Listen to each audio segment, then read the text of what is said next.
Hello student, कैसे हैं आप? केयर कॉमर्स क्लास में आपका स्वागत है। कैसी चल रही प्रिपरेशन आपकी? अब तो एग्जाम भी नजदीक आने वाला है, तो चलो एग्जाम को लेकर हम कुछ इम्पोर्टेंट टॉपिक लेकर आए हैं। चैप्टर वाइज हम बता दे रहे हैं आपको, और उस चैप्टर वाइज हम लोग क्लियर करते हैं। ठीक है, कौन कौन सा टॉपिक आप पढ़ लो ताकि एग्जाम में आप उसको कंप्लीट करके बना सको।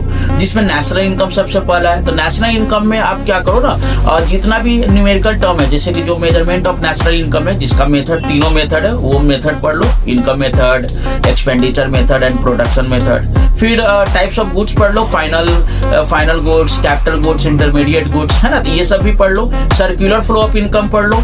तो ये सब पढ़ लोगे तो नेशनल इनकम का तो 100% ये क्लियर होगा, और ये बहुत ही इंपॉर्टेंट टॉपिक होगा। उसके बाद आप एग्रीगेट डिमांड और एग्रीगेट सप्लाई वाला चैप्टर पढ़ लो, जिसमें AS approach and AD approach ये पढ़ लो। उसके बाद आप गवर्नमेंट बजट में आ जाओ, तो गवर्नमेंट बजट में आप कैपिटल रिसीव्ड, कैपिटल पेमेंट, ये सब आप डिस्कस कर लो। उसके बाद आप आ जाओ तो डेफिसिट, बजट डेफिसिट वगैरह भी देख लो उसको, ये सब इंपॉर्टेंट है। और आप आ जाओ तो बैलेंस ऑफ पेमेंट देखो, तो बैलेंस ऑफ पेमेंट और कंपोनेंट, करेंट अकाउंट और कैपिटल अकाउंट, उसका डिफरेंस। फिर ऑटोनोमस आइटम और एकोमोडेटिंग आइटम का डिफरेंस, ये सब थोड़ा पढ़ लो, ये इंपॉर्टेंट है, 100% है, जो कि आना ही ये तय है जमाना।